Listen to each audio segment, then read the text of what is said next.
નમસ્કાર વિદ્યાર્થી મિત્રો, ધોરણ 12 માં ચેપ્ટર 6 ની અંદર વિડિયો લેક્ચર 19 જોઈએ। આપણે અગાઉના વિડિયો લેક્ચરમાં વિદ્યાર્થીઓ સ્થાનિય મહત્તમ તથા ન્યૂનતમ મૂલ્ય કેવી રીતના નક્કી કરી શકાય એ આપણે જોયું હતું। એના માટે આલેખની પદ્ધતિ શીખ્યા હતા, પરંતુ આજે આપણે વિકલનનો ઉપયોગ કરી અને કેવી રીતના કોઈ પણ વિધેયની સ્થાનિય મહત્તમ કે ન્યૂનતમ મૂલ્ય નક્કી કરીએ જોઈએ। હવે એના માટે બે પ્રકારની કસોટી આપી છે। એક છે પ્રથમ વિકલિત કસોટી,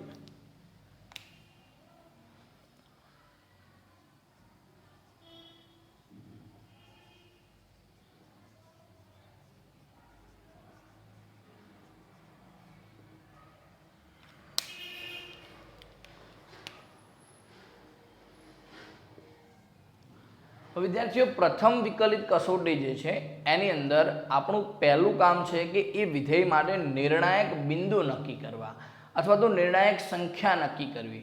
તો નિર્ણાયક સંખ્યા કેવી રીતના નક્કી કરીશું? તો જે પણ વિધેય આપ્યો હોય એ વિધેયનું વિકલિત કયા બિંદુ આગળ 0 થાય છે અથવા તો કઈ સંખ્યા આગળ 0 થાય છે એ વિદ્યાર્થી જે સંખ્યા છે આપણે નિર્ણાયક સંખ્યા છે। બરાબર, ફરીથી સમજીએ કે જ્યારે જે કિંમત આગળ જે x ની કિંમત આગળ f ડેશ x ની વેલ્યુ 0 થાય તે x ની કિંમત જેટલી પણ મળે, 1 મળે, 2 મળે, જે જેટલી સંખ્યામાં મળે એ બધીને આપણે નિર્ણાયક કિંમત કહીશું। નિર્ણાયક સંખ્યા કોને કહેવાય? કે જે x ની કિંમત આગળ f ડેશ x 0 થાય, ઓકે, તે x ની કિંમતને નિર્ણાયક સંખ્યા કહેવાય।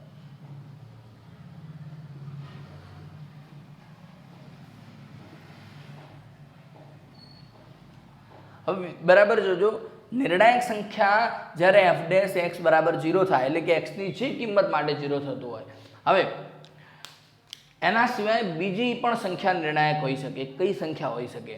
કે જ્યારે આપેલ વિધેય કોઈ સંખ્યા આગળ અથવા તો કોઈ બિંદુ આગળ વિકલિત ન હોય તો એ પણ લખીએ।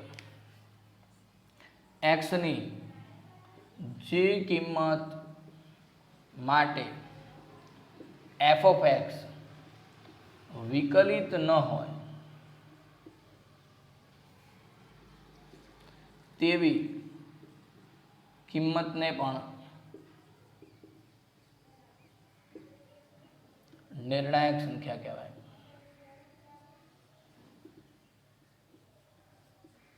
ઓકે, તો બે પ્રકારની વિદ્યાર્થીઓ નિર્ણાયક સંખ્યા છે। એક કે જેના આગળ f ડેશ x 0 થાય અને જેના આગળ f ડેશ x શક્ય નથી, એટલે કે f ઓફ x વિકલિત ન હોય। જે x ની કિંમત આગળ વિદ્યાર્થીઓ f ઓફ x વિકલિત ન હોય એને પણ નિર્ણાયક સંખ્યા કહેવાય। તો પ્રથમ કામ વિદ્યાર્થીઓ આપણું છે નિર્ણાયક સંખ્યા નક્કી કરવી। સ્થાનિય મહત્તમ કે ન્યૂનતમ મૂલ્ય નક્કી કરવા માટે નિર્ણાયક સંખ્યા નક્કી કરીશું। આમ ગઈકાલના વિડીયોમાં પણ આપણે વિદ્યાર્થીઓ નિર્ણાયક સંખ્યા નક્કી કરી જ હતી, પણ એનો શબ્દ બોલ્યા નહોતા। કઈ હતી? તો જે આલેખ ઉપર તે નક્કી કરતા હતા કે નિર્ણાયક સંખ્યા છે। હવે આપણે આની અંદર ધારો કે હું ઉદાહરણ તમને સમજાવું, લખું છું f ઓફ x બરાબર x વર્ગ પ્લસ 4x પ્લસ 5। આ જે વિધેય, આના માટે મારે નિર્ણાયક સંખ્યા નક્કી કરવી હોય તો પહેલાં તમારે એ ચકાસવાનું કે f ડેશ x ક્યાં 0 થાય છે। તો પહેલાં f ડેશ x શોધીએ। આનો f ડેશ x થશે 2x, આનું 4 અને 5 નું 0। આની વેલ્યુ 0 ક્યાં થાય? તો 2x બરાબર -4 અને x બરાબર -2। તો એનો અર્થ કે એક નિર્ણાયક સંખ્યા તો કઈ મળી ગઈ? -2। અને બીજી નિર્ણાયક સંખ્યા એના ઉપરથી નક્કી થાય કે જ્યાં વિકલિત ન હોય, પરંતુ આ જે વિધેય છે કોઈ બિંદુ આગળ વિકલિત નથી, એવી કોઈ બિંદુ છે નહીં। માટે ઘણા કેસમાં બનશે એવું કે જ્યાં ધારો કે f ઓફ x બરાબર x પ્લસ 3 ગમે તે હોય, તો આ જે છે x બરાબર 0 આગળ વિકલિત નથી, તો એવા કેસની અંદર અહીંયા x બરાબર 0 જે છે એ આપણે નિર્ણાયક સંખ્યા થઈ ગઈ। ઓકે, તો બરાબર વિદ્યાર્થીઓને દરેક સમજણ પડી ગઈ હશે કે પહેલો નિર્ણાયક સંખ્યા કોને કહેવાય। બે પ્રકારના કેસ વિચારવામાં આવ્યા। એક, જો f ડેશ x પોસિબલ હોય તો એના બરાબર 0 લઈએ તો x ની જે કિંમત મળી એ નિર્ણાયક સંખ્યા છે, અને વિકલિત ન હોય જે x ની કિંમત આગળ એ કિંમતને પણ આપણે નિર્ણાયક સંખ્યા કહીશું। તો પહેલું કામ વિદ્યાર્થીઓ આપણું નિર્ણાયક સંખ્યા શોધવું છે.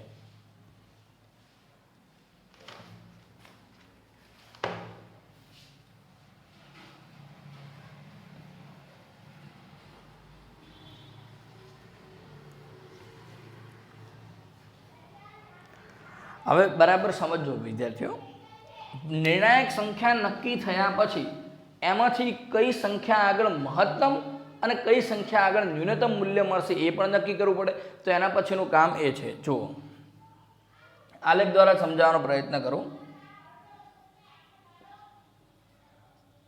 તમને કોઈ પણ કિંમત મળી ગઈ, ધારો કે નિર્ણાયક સંખ્યાઓ આપણે x બરાબર a મળે, b મળે અને c મળે, 3 અલગ અલગ કિંમતો મળે છે નિર્ણાયક સંખ્યાઓ ગમે તે. જો એ આગળ વિદ્યાર્થીઓ એ આગળ વક્ર ઘટવાતું બંધ કરીએ અને પછી શું થાય, વધવાનું સ્ટાર્ટ કરે, તો એને આપણે એ આગળ ન્યૂનતમ મૂલ્ય મળશે. આ તો આપણે આલેખમાં સમજી ગયા છીએ કે પહેલાં શું કરે છે, ઘટે છે, ઘટવાનું બંધ કરી અને પછી વધવાનું શરૂ કરે. તો જે નિર્ણાયક સંખ્યા મળી એ નિર્ણાયક આગળ શું થાય છે, તો એના બે આપણને, ધારો કે એ બિંદુની વાત કરીએ વિદ્યાર્થીઓ, તો એ બિંદુથી આપણને બે અંતરાલ મળશે. કયા? એક તો એ પહેલાંનો અંતરાલ અને એ પછીનો અંતરાલ. એટલે કે ધારો કે આપણો મેઇન અંતરાલ છે h થી k, ખાલી સમજવા માટે જોજો. અને આપણને નિર્ણાયક સંખ્યા મળી છે a, તો a ના કારણે બે અંતરાલ મળ્યા, એક તો h થી a સુધીની અને a થી k સુધીની. હવે આ અંતરાલમાં વધતું વિધેય હોય અને આ અંતરાલમાં ઘટતું વિધેય હોય તો આપણે a ને a આગળ સ્થાનીય ન્યૂનતમ મૂલ્ય મળશે. બરાબર છે. અને આ જ અંતરાલની અંદર બીજો આલેખ દોરીએ. અહીંયા પહેલાં વધતું હોય, આ અંતરાલમાં વધતું હોય અને પછી આ જે અંતરાલ બન્યો એમાં ઘટતું હોય તો એ આગળ વિદ્યાર્થીઓ મહત્તમ મૂલ્ય મળશે. બરાબર સમજ્યા છો? પહેલું કામ નિર્ણાયક સંખ્યા નક્કી કરીશું. નિર્ણાયક સંખ્યા નક્કી કર્યા પછી એમાંથી બે અંતરાલ બનશે. એ બે અંતરાલમાં પહેલા અંતરાલમાં વધતું હોય અને બીજામાં ઘટતું હોય તો એ મહત્તમમાં પછી, પહેલામાં ઘટતું હોય અને પછી વધતું હોય તો એ આપણને ન્યૂનતમ મૂલ્ય આપશે. એ સંખ્યાની મહત્તમ કે ન્યૂનતમ નથી, આપશે એનો મતલબ એવો છે કે આ જે એ છે એને ફંક્શનમાં મૂકવા પછી જે મળે કિંમત એ સ્થાનીય મહત્તમ હોય કે ન્યૂનતમ હોઈ શકે. બરાબર સમજણ પડી વિદ્યાર્થીઓ? આ જે પ્રથમ કસોટી છે એનો તમારે રેર ઉપયોગ કરવાનો છે. આપણી દ્વિતીય કસોટી જે છે એ લગભગ મોસ્ટ ઓફ એક્ઝામ્પલ માટે તમારો ઉપયોગી થશે. ખાલી એક જ કેસ એવો છે કે વિકલિત ન હોય તો એવા કેસની અંદર આપણે પ્રથમ વિકલિત કસોટીનો જ ઉપયોગ કરીશું. બાકી દ્વિતીય વિકલિત કસોટીનો ઉપયોગ મોસ્ટ ઓફ એક્ઝામ્પલમાં કરવાનો છે. અને આપણા માટે દ્વિતીય વિકલિત કસોટી જ ઇમ્પોર્ટન્ટ છે. પહેલાં પ્રથમ વિકલિત કસોટી માટે સમજી લઈએ ફરી એકવાર. પહેલું કામ છે નિર્ણાયક સંખ્યા નક્કી કરવી. તો નિર્ણાયક સંખ્યા નક્કી કરવા માટે વિકલિત બરાબર 0 લેતા એક્સની જેટલી પણ કિંમત મળે એ કિંમતોને નિર્ણાયક સંખ્યા કહેવાય. અને બીજો કેસ છે જો કોઈ સંખ્યા આગળ વિકલિત ન હોય તો એને પણ નિર્ણાયક સંખ્યા કહેવાય. અને હવે ક્યારે મહત્તમ ને ક્યારે ન્યૂનતમ થશે કે જો એમાંથી બનેલા અંતરાલ, ચોપડીમાં આપેલા અંતરાલ વિશે સમજવાનો પ્રયત્ન પણ ના કરતા વિદ્યાર્થીઓ, કારણ કે એ થોડું ઓકવર્ડ શબ્દોમાં લખેલું છે. અહીંયા આપણો મેઇન અંતરાલ છે આખા વક્ર માટેનો, એમાંથી આપણને એ નિર્ણાયક સંખ્યા મળી તો બે અંતરાલ થયા, એક h થી a અને a થી k. તો h થી a માં વધે છે અને પછી ઘટે છે એનો મતલબ મહત્તમ મૂલ્ય આપશે. અહીંયા ઘટે છે અને પછી વધે છે તો એનો મતલબ કે આપણને ન્યૂનતમ મૂલ્ય આપશે. ઓકે, હું લખાવતો નથી વિદ્યાર્થીઓ કારણ કે તમારા માટે આટલું ઇમ્પોર્ટન્ટ નથી. આગળના એક્ઝામ્પલ તમે જોયા છે તો સમજણ પડે. ઘટીને વધે તો ન્યૂનતમ આપે, વધીને પછી ઘટે તો એ કયું મૂલ્ય આપે? આપણને મહત્તમ મૂલ્ય આપશે. ઓકે, તો વિદ્યાર્થીઓ જલ્દી આનો સ્ક્રીનશોટ લઈ લો અને સમજી લો, પછી આપણે દ્વિતીય વિકલિત કસોટી પર જઈએ.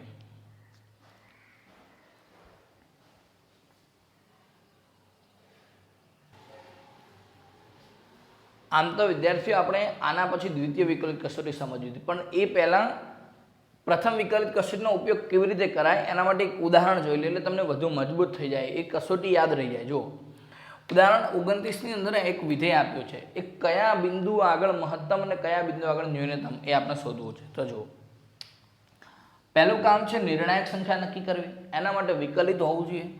એફ ડેશ એક્સ નક્કી કરીએ તો એફ ડેશ એક્સ થશે 3x² - 3. ઓકે, હવે આ કિંમત કઈ જગ્યાએ 0 થાય છે તો એફ ડેશ એક્સ બરાબર 0 લઈએ, એટલે કે 3x² - 3 = 0, એટલે કે x² - 1 = 0.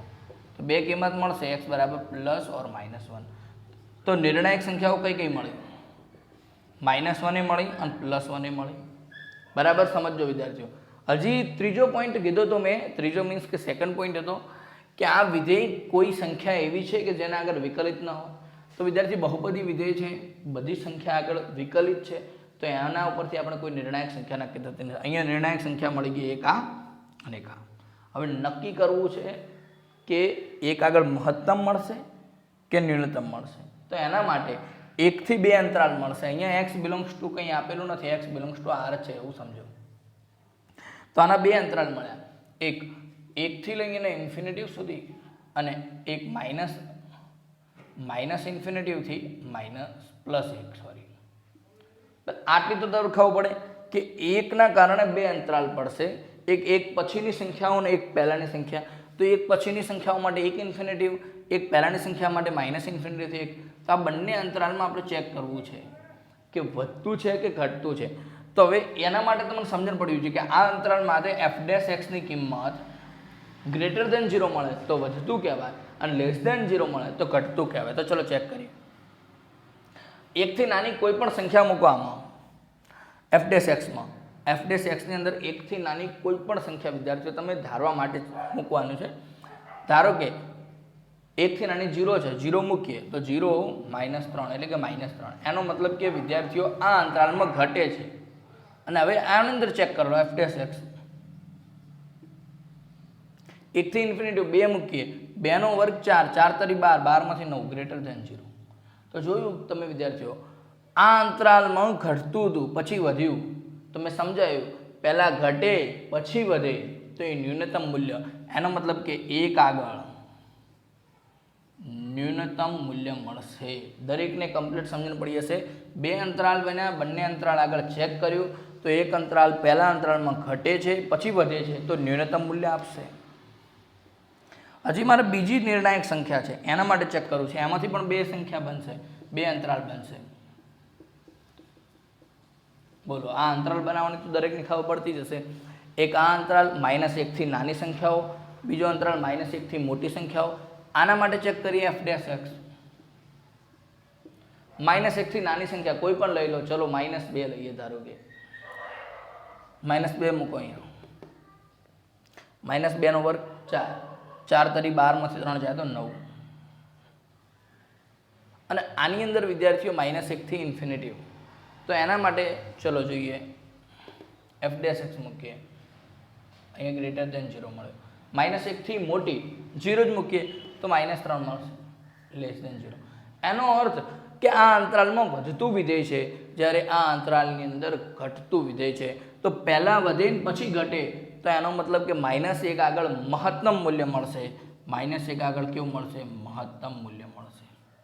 પણ હજી પ્રશ્નમાં એમ પૂછ્યું હોય કે કયું મહત્તમ અને કયું ન્યૂનતમ, તો આ કિંમત મૂકવી પડે. જો ન્યૂનતમ મૂલ્ય શોધવું હોય મિનિમમ તો f(1) શોધવા પડે. તો મૂકીએ અહીંયા 1 - 3 + 3 એટલે કે 1 મળે. આ ન્યૂનતમ મૂલ્ય છે.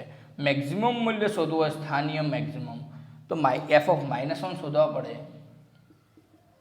મૂકીએ -1 નો ઘન -1, આ +3 થઈ જશે, +3, 3 × 3 6, 1 5. તો એનો મતલબ કે મહત્તમ મૂલ્ય 5 છે. તો વિદ્યાર્થીઓ તમને દરેકને કમ્પ્લીટ સમજણ પડી ગઈ કે પ્રથમ વિકલિત કશીટનો ઉપયોગ કેવી રીતના કર્યો. પહેલું કામ નિર્ણાયક બિંદુઓ નક્કી કર્યા. નિર્ણાયક બિંદુઓ મળ્યા 1 અને -1. 1 થી બનતા બે અંતરાલ બનાવ્યા. પહેલા અંતરાલમાં ઘટતું હતું, બીજા અંતરાલમાં વધતું, તો કહી શકીએ કે 1 આગળ ન્યૂનતમ મૂલ્ય મળશે. અને શોધી દીધું તો કેટલું મળ્યું? 1 મળ્યું. -1 પણ નિર્ણાયક સંખ્યા હતી તો એમાંથી પણ બે અંતરાલ બન્યા, એક -ઇન્ફિનિટી થી -1 અને -1 થી ઇન્ફિનિટી. તો વિદ્યાર્થીઓ જોઈએ તો પહેલા અંતરાલમાં વધતું વિધેય છે, બીજા અંતરાલમાં ઘટતું વિધેય. તો વધે ને પછી ઘટે તો મહત્તમ મૂલ્ય આપે અને મહત્તમ મૂલ્ય શોધ્યું તો કેટલું મળ્યું? 5. ખૂબ જ સરળ છે વિદ્યાર્થીઓ. જેટલું સમજશો એટલું. તમારી ટેક્સ્ટ બુકની અંદર થોડો ઓકવર્ડ શબ્દ આપેલા છે તો એને સમજવાનો પ્રયત્ન ના કરશો અને બરાબર ઉદાહરણથી સમજવાનો પ્રયત્ન કરો. ઓકે વિદ્યાર્થીઓ, તો જલ્દી આનો સ્ક્રીનશોટ લઈ લો. આ વિધેયનું ન્યૂનતમ મૂલ્ય કેટલું? 1. આ વિધેયનું મહત્તમ મૂલ્ય કેટલું? 5. પ્રશ્ન ઉલટો પૂછાય, આ વિધેયનું મહત્તમ મૂલ્ય કયા બિંદુ આગળ મળે? તો -1 આગળ મળે. અને કયા બિંદુ આગળ ન્યૂનતમ મળે? તો 1 આગળ મળે. ઓકે, અને નિર્ણાયક સંખ્યાઓ કઈ? તો 1 અને -1. તો જલ્દી વિદ્યાર્થીઓ સ્ક્રીનશોટ લઈ લો.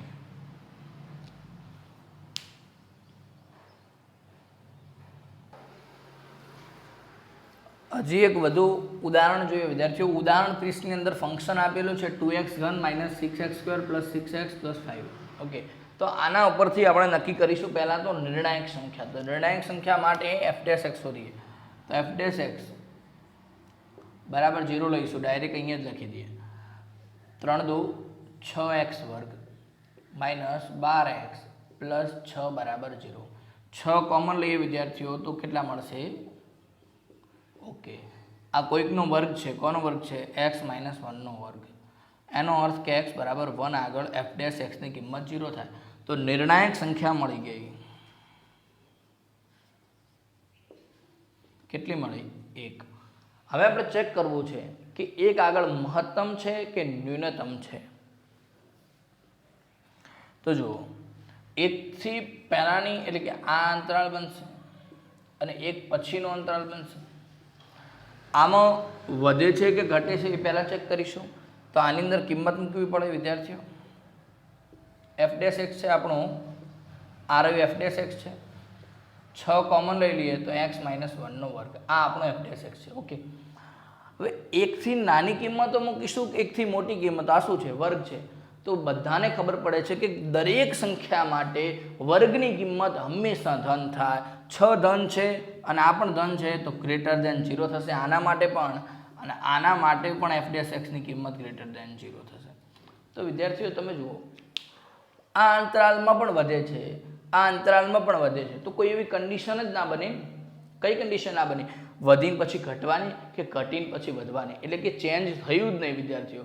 તો આવા કેસની અંદર ના તો સ્થાનીય મહત્તમ તમે નક્કી કરી શકો કે ન તો સ્થાનીય ન્યૂનતમ નક્કી કરી શકો. તો એનો અર્થ કે 1 આગળ સ્થાનીય મહત્તમ કે સ્થાનીય ન્યૂનતમ મૂલ્ય મળશે નહીં. તો વિદ્યાર્થીઓ, આ વિધેયની અંદર તમે સ્થાનીય મહત્તમ કે સ્થાનીય ન્યૂનતમ મૂલ્ય નક્કી કરી શકતા નથી. f(x) ને સ્થાનીય મહત્તમ કે ન્યૂનતમ મૂલ્ય મળે નહીં. ઓકે, તો વિદ્યાર્થીઓ કમ્પ્લીટ સમજણ પડી હશે. f(x) ને સ્થાનીય મહત્તમ કે ન્યૂનતમ મૂલ્ય મળશે નહીં. કેમ નહીં મળે? કારણ કે આ અંતરાલમાં પણ વધતું વિધેય છે અને આ અંતરાલમાં પણ વધતું વિધેય છે. પરંતુ પ્રથમ વિકલિત કસોટી તો એવું કહે છે કે વધતું હોય તો પછી ઘટવું જોઈએ તો આપણે કંઈક ડિસાઇડ કરી શકીએ, અને ઘટતું હોય તો પછી વધવું જોઈએ તો જ કંઈક ડિસાઇડ કરી શકીએ. તો આ તો ત્રીજા લાસ્ટ કન્ડિશન આવી, જે મેં તમને લખાવી નથી પ્રથમ વિકલિતમાં, પણ એ મેં તમને ઉદાહરણમાં સમજાવી દીધી કે ન વધવાનું હોય તો વધવાનું જ ચાલુ રાખે તો એનો મતલબ એને સ્થાનીય મહત્તમ કે ન્યૂનતમ મૂલ્ય મળતું નથી. ઓકે, અહીંયા વિદ્યાર્થીઓ હું બોલું છું એટલે કદાચ લખાણમાં એ પ્રમાણે દેખાશે નહીં. તો જલ્દી વિદ્યાર્થીઓ આનો સ્ક્રીનશોટ લઈ લો.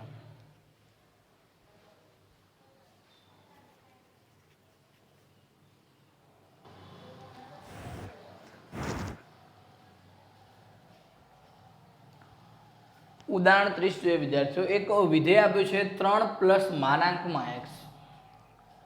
આના માટે વિદ્યાર્થીઓ પહેલું કામ નિર્ણાયક સંખ્યા નક્કી કરવી. હવે નિર્ણાયક સંખ્યા નક્કી કરવી હોય તો વિદ્યાર્થીઓ જુઓ, તો આનું વિકલન પહેલાં શોધતા પહેલાં વિચારો કરો કે કોઈ સંખ્યા આગળ વિકલિત નથી, એવું તો નથી ને? તો જોયો, આ છે x. તો વિદ્યાર્થીઓ લિમિટ x → +0 અને 0 - માટે ડિફરન્ટ આવે છે. એક +x ફંક્શન આવે છે અને એક -x ફંક્શન. એનો અર્થ કે x બરાબર 0 આગળ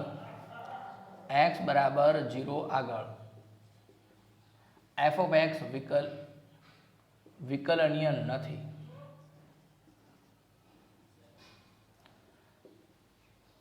તો નિર્ણાયક સંખ્યા નક્કી કરવા માટે બે મુદ્દા હતા. એક વિકલિત 0 થાય એ સંખ્યા, અથવા તો જ્યાં વિકલનીય ન હોય એ સંખ્યા. તો કઈ જગ્યાએ નથી વિકલનીય? 0 આગળ નથી. તો આપણે કહી શકીએ કે નિર્ણાયક સંખ્યા નક્કી થઈ ગઈ. કઈ? 0 થઈ ગઈ નક્કી. નિર્ણાયક સંખ્યા વિદ્યાર્થીઓ 0 નક્કી થઈ ગઈ છે. તો આપણું હવે કામ છે કે એનું વિકલન શોધીએ. આનું વિકલન તમે શોધવાનો પ્રયત્ન કરશો તો આની બે કન્ડિશન બનશે. એક તો 0 માટે 3 x અને 0 માટે 3 x. તો બંને કન્ડિશનમાં વિકલિત આના માટેનું વિકલન થશે 3નું વિકલન તો 0 થઈ જશે, આનું 1 થઈ જશે અને અહીંયા જોવા જઈએ તો -1 થશે. ઓકે વિદ્યાર્થીઓ,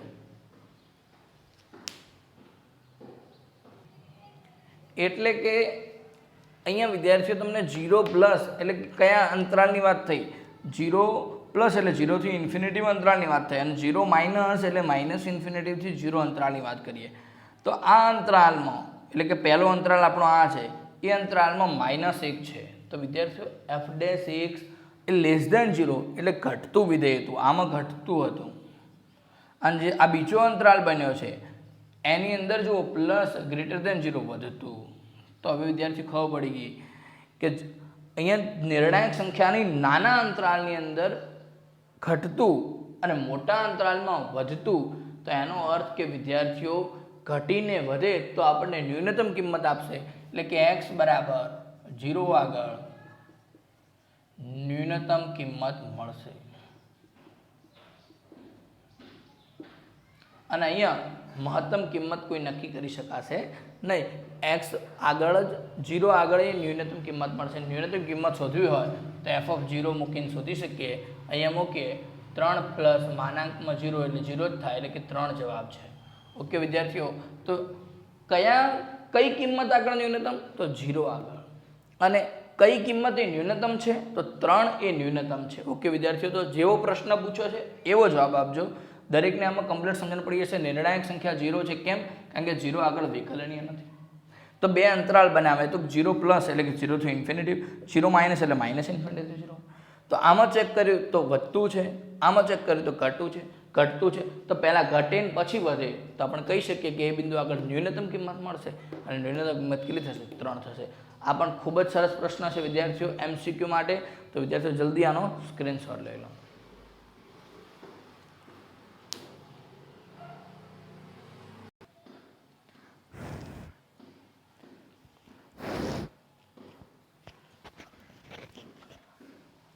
હવે વિદ્યાર્થીઓ બરાબર સમજો.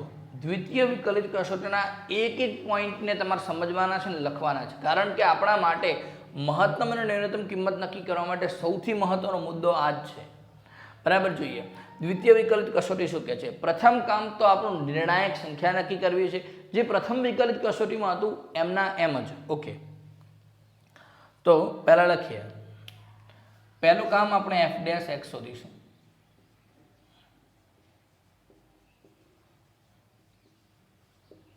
પહેલું કામ f' નક્કી કરીશું. પછી નિર્ણાયક સંખ્યા નક્કી કરવા માટે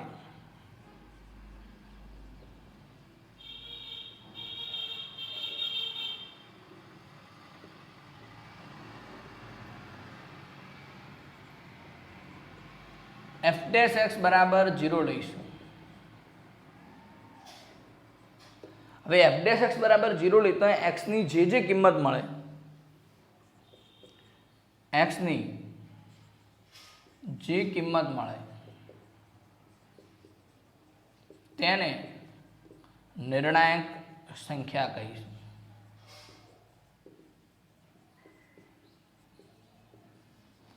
અથવા તો એક બીજો કેસ છે, વિકલનીય ન હોય એને પણ આપણે નિર્ણાયક સંખ્યા કહેવાય. તો એ કૌંસમાં લખી દઈએ.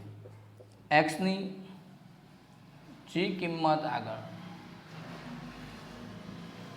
f(x) વિકલનીય ન હોય તેને પણ નિર્ણાયક સંખ્યા કહેવાય. તો વિદ્યાર્થીઓ નિર્ણાયક સંખ્યા કરવા માટે પહેલાં f' બરાબર 0. મોસ્ટ ઓફ કેસમાં આ જ છે. ક્યારેક જ અમુક એવા વિધેય છે કે માનાંક વિધેય છે કે જે વિકલનીય ન હોય એવા કેસમાં જ વિચારવાનું થશે. મોસ્ટ ઓફ કેસમાં આના ઉપરથી જ નિર્ણાયક સંખ્યા નક્કી થશે. હવે નિર્ણાયક સંખ્યા નક્કી થઈ જાય પછીનું કામ છે દ્વિતીય વિકલિત શોધવું, એટલે કે f(x) શોધીશું.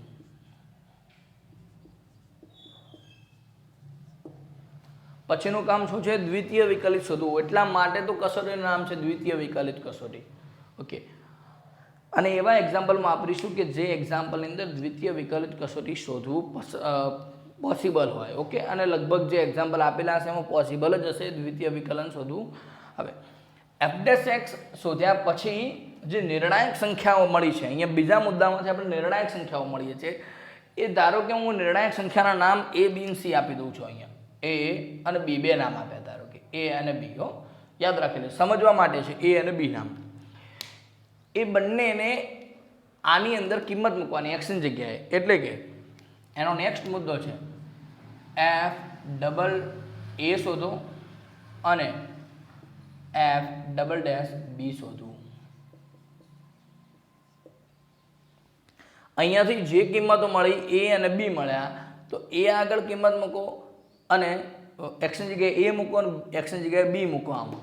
ઓકે, તો વિદ્યાર્થીઓ એટલું તો દરેકને કમ્પ્લીટ સમજણ પડી ગઈ કે એના પછીનું કામ આપણને હવે અહીંયા બંને કિંમત મળશે. તો એક તો f'' એ તમે શોધ્યું, જો એ ગ્રેટર દેન 0 મળે એનો અર્થ કે એ આગળ ન્યૂનતમ કિંમત મળશે. ગ્રેટર દેન 0 નો મતલબ ધન છે, યાદ રાખી લેજો વિદ્યાર્થીઓ. ગ્રેટર દેન 0 નો મતલબ ધન સંખ્યા મળે. અહીંયા કૌંસમાં લખી દો ધન સંખ્યા. તો એ આગળ ન્યૂનતમ કિંમત મળશે. કેવી કિંમત મળશે? ન્યૂનતમ. એવું પણ પોસિબિલિટી છે કે f''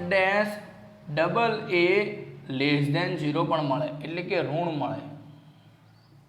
તો એ આગળ મહત્તમ કિંમત મળશે. સેમ ટુ સેમ આના માટે પણ લાગુ પડે. એટલે કે અહીંયા એ જ condition f'' b greater than 0 હોય તો ઓરમાં લખી દઉં b, અને અહીંયા પણ ઓરમાં લખું f'' b લેસ દેન 0 હોય તો a ઓર b આગળ મહત્તમ મળશે. બરાબર, એક એક પોઈન્ટ તમારે લખવાનો છે વિદ્યાર્થીઓ, અને એક એક પોઈન્ટ સમજવાનો છે. પ્રથમ કામ છે આપણું વિકલિત શોધવું, f'' શોધવું. પછી બીજું કામ નિર્ણાયક સંખ્યા નક્કી કરવા માટે f'' બરાબર 0 લઈશું, અને એમાંથી કંઈ કિંમત મળી, ધારો કે x ની, a અને b મળી, કોઈ પણ સંખ્યા મળી શકે. એ નિર્ણાયક કિંમતને જે દ્વિતીય વિકલિત શોધ્યું એમાં મૂકીશું, અને મૂક્યા પછી એ ધન મળે છે કે ઋણ મળે છે? જો ધન મળશે તો એના આગળ ન્યૂનતમ કિંમત, અને જો ઋણ મળશે તો એના આગળ મહત્તમ કિંમત. ક્યારેક એવું પણ બનશે વિદ્યાર્થીઓ 0 પણ મળશે, તો એનો મતલબ કે એ બિંદુ આગળ ન તો મહત્તમ કે ન તો ન્યૂનતમ કિંમત મળે છે. યાદ રાખી લેજો. તો એ આગળ મહત્તમ કે ન્યૂનતમ કિંમત મળતી નથી. ખાસ આ મુદ્દા યાદ રાખવાના છે. જો f'' ગ્રેટર દેન 0 તો એ આગળ ન્યૂનતમ કિંમત, એ ન્યૂનતમ નથી, એ તો હવે તમને યાદ પણ રહી ગયું હશે. એ આગળ ન્યૂનતમ, તો ન્યૂનતમ કિંમત શોધવી હોય તો f શોધીશું. પછી જે આપણું ફંક્શન આપેલું છે એમાં x ની જગ્યાએ એ મૂકીશું, ત્યારે તો ખબર પડશે કે એ આપણી ન્યૂનતમ કિંમત છે. અને જો એ f'' લેસ દેન 0 મળે, એટલે કે ઋણ મળે, તો એ આગળ આપણને મહત્તમ કિંમત મળશે. અને મહત્તમ કિંમત શોધવા માટે આપણા વિધેયમાં x ની જગ્યાએ a મૂકીશું. દરેકને વિદ્યાર્થીઓને કમ્પ્લીટ યાદ પણ રહી ગયો હશે દ્વિતીય વિકલિત કસોટીનો કેવી રીતના ઉપયોગ કરીશું. અને એક ઉદાહરણ આના ઉપરથી ગણાવી દઈએ એટલે તમને કમ્પ્લીટ દ્વિતીય વિકલિત કસોટી ખબર પડી જાય. ઓકે,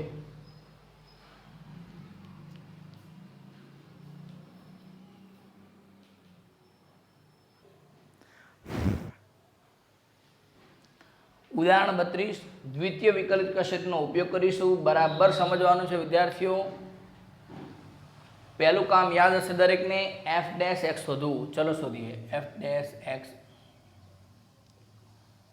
4 તારી 12x નો ઘન થશે, 3 ચોક 12x થશે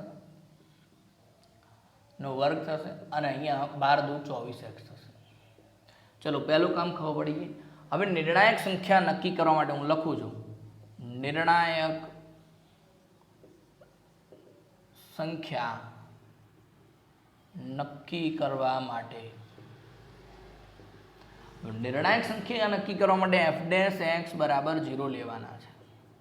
માટે આના બરાબર 0 12x3 plus 12x² minus 24x બરાબર 0. હવે વિદ્યાર્થી આમાંથી કિંમત શોધવી હોય તો અવયવ શોધવા પડે. 12x કોમન લઈ લઈએ તો અંદર રહેશે બ્રેકેટમાં x² પ્લસ x માઇનસ 2. 12 ને પેલી બાજુ લઈ જઈએ, x એમના એમ રાખીએ. આના અવયવ પડશે x પ્લસ 2 x માઇનસ 1. હવે વિદ્યાર્થીઓ દ્વિઘાત બહુપદીના અવયવ કેવી રીતના પડે એ તો તમે ધોરણ 8, 9, 10માં ભણી ગયેલા છો તો ખબર હશે. આમાંથી 3 કિંમતો મળે, x બરાબર 0, x બરાબર -2 અને x બરાબર 1. તો વિદ્યાર્થીઓ 3 કિંમતો મળી છે. 3 કિંમતો એ આપણી નિર્ણાયક કિંમત છે. તો નિર્ણાયક કિંમતો નક્કી થઈ ગઈ, 0, -2 અને 1. હવે નક્કી કરવું છે દ્વિતીય વિકલિત શોધવું પડશે. તો f'(x) શોધીએ. આના ઉપરથી આ f'(x) છે એનું વિકલન ફરી વખત કરીએ તો f'(x) મળે. તો આનું કરીએ 3 આગળ આવી જાય તો કેટલા મળે? 36x². આનું વિકલન કરીએ તો 12 × 2 = 24x થઈ જશે અને આનું વિકલન કરીશું તો -24 થશે. ઓકે, તો આ દ્વિતીય વિકલિત શોધી. એના પછીનું સ્ટેપ લખાયેલું છે વિદ્યાર્થીઓ, તમે સ્ક્રીનશોટ પાડેલો હશે તો બરાબર જોયેલો હશે. તો જુઓ મેં શું કીધું હતું, જે પણ કિંમતો મળે a b મેં લખાયું હતું, 3 કિંમતો મળી. ત્રણેય કિંમત આગળ આપણે દ્વિતીય વિકલિતમાં x ની જગ્યાએ મૂકવાની છે. તો f'(0) શોધવું છે, f'(-2) અને f'(1). ઓકે, ત્રણેય કિંમત શોધવાની. તો શોધીએ. અહીંયા 0 મૂકીએ તો 0 થશે, 0 -24 મળે, <0. દ્વિતીય વિકલિત કસોટી યાદ રહી છે તો બોલો કે જે બિંદુ આગળ દ્વિતીય વિકલિત ઋણ મળે તો નક્કી થઈ ગયું કે 0 આગળ મહત્તમ કિંમત મળશે. હજી આની અંદર વાત કરીએ. મૂકો અહીંયા -2² કેટલો થશે? 4. 36 × 4 144, -2 × 24 -48 અને 24. 144 માંથી 72 જાય તો 72 > 0. તો વિદ્યાર્થીઓ -2 આગળ આપણને > 0 મળ્યો. એનો અર્થ એવો થયો કે આના -2 આગળ આપણને કેવી કિંમત મળશે? ન્યૂનતમ કિંમત મળશે. f'(1) શોધીએ તો 36, 24 -24. અહીંયા > 0 મળ્યો. હવે તમે કન્ફ્યુઝ થઈ ગયા કે સાહેબ આમાં પણ ધન કિંમત મળી, આમાં પણ ધન કિંમત મળી, તો કોના આગળ ન્યૂનતમ કિંમત મળશે? આ બંનેમાંથી વધારે કિંમત કઈ છે? આ છે. તો એનો અર્થ કે -2 આગળ ન્યૂનતમ કિંમત મળશે અને અહીંયા આનો કોઈ મતલબ રહેશે નહીં. ઓકે, તો બરાબર સમજણ પડી જશે વિદ્યાર્થીઓ કે -2 આગળ આ રીએ મહત્તમ કિંમત છે ધનમાં, તો માટે આના આગળ ન્યૂનતમ મળશે અને આ ઋણ મળી તો 0 આગળ મહત્તમ મળશે. તો હવે લખી શકીએ 0 આગળ મહત્તમ કિંમત મળશે. મહત્તમ કિંમત મળશે. હવે શોધવી હોય મેક્સિમમ કિંમત તો f(0) શોધી દઈએ. x ની જગ્યાએ 0 અહીંયા મૂકી દો, 0 0 0 0 કેટલા મળ્યા છે? 12 સીધા. તો આપણી સ્થાનીય મહત્તમ કિંમત આ વિધેયની કેટલી છે? 12 છે. કયા બિંદુ આગળ ન્યૂનતમ મળશે? તો લખી શકીએ -2 આગળ ન્યૂનતમ કિંમત મળશે. હવે ન્યૂનતમ કિંમત લખવી હોય સ્થાનીય ન્યૂનતમ તો f(-2) શોધીશું. x ની જગ્યાએ -2 મૂકીશું. ચલો -2 નો 4 ઘાત કેટલી થાય? 16, 16 તરી 48. -2 નો ઘન -8, -8 × 4 -32. -2 નો વર્ગ 4, 12 × 4 48 એટલે કે -48 અને +12.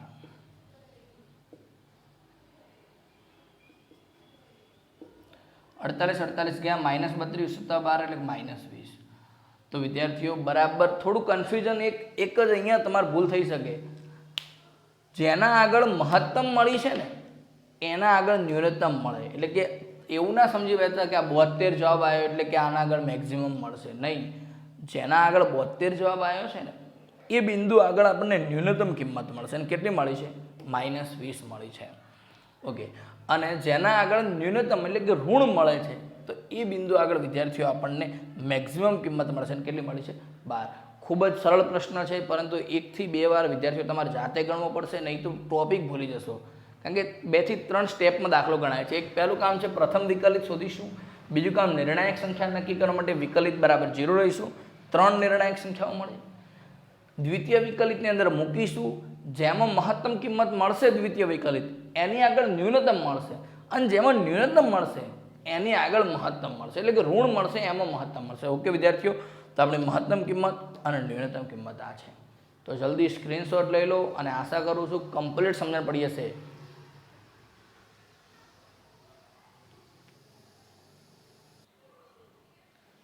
વિદ્યાર્થીઓ, આપણી ટેક્સ્ટ બુકની અંદર એક આગળ પણ કિંમત શોધીને આપેલી છે. તો એક આગળની કિંમત તમે શોધી શકો છો, f(1) શોધી શકો છો, 7 જવાબ મળે.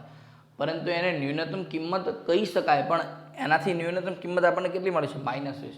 તો ફાઇનલ ન્યૂનતમ કિંમત તો આપણી -20 જ રહેશે. ઓકે, ભલે એ આપણા જે પદ્ધતિ છે એ મુજબ જવાબ તો એવું આવે છે કે જેમાં ધન જવાબ મળે એને ન્યૂનતમ કિંમત કહેવાય. તો આ એ ધન છે ને આ એ ધન છે, પણ આના કરતાં આમાં વધારે છે, તો આમ જ ફાઇનલ આપણને વિદ્યાર્થીઓ આ એ ધન છે ને આ પણ ધન છે, તો આપણને આમાં ન્યૂનતમ મળશે કે આમાં ન્યૂનતમ? બંને કિંમતો ન્યૂનતમ કહી શકાય, પરંતુ ફાઇનલ ન્યૂનતમ કિંમત માટે મેં તમને કીધું કે ચેક કરીને પણ શોધી શકો ને. આ મેક્સિમમ હોવાના કારણે આના આગળ આપણને ન્યૂનતમ મળશે. -20 આપણે ન્યૂનતમ મૂલ્ય છે. વિદ્યાર્થીઓ, આજના વિડીયો લેક્ચરની અંદર આપણે આટલું જ રાખીશું. દ્વિતીય વિકલિત કસોટીની અંદર તમને યાદ રહી ગયું હશે, અને પ્રેક્ટિસ કરજો. અને વિદ્યાર્થીઓ, દ્વિતીય વિકલિત કસોટીની અંદર જો અહીંયા કોઈ કિંમત 0 થઈ હોત, મીન્સ કે f' -2 ની કિંમત 0 થાય, તો એવા કેસની અંદર આપણે પછી નક્કી કરી શકતા નથી. માટે પછી દ્વિતીય વિકલિત કસોટી ત્યાં આપણે નિષ્ફળ ગઈ એવું કહી શકાય કે સ્થાનીય મહત્તમ કે સ્થાનીય ન્યૂનતમ નક્કી કરી શકતા નથી. પરંતુ હાલ તમે આ કોન્સેપ્ટને ક્લિયર કરી લો. બહુ સરળ છે, પરંતુ 1 થી 2 વખત ગણવો પડશે. ઓકે, તો આજનો વિડીયો લેક્ચરમાં આપણે આટલું જ રાખીએ છીએ.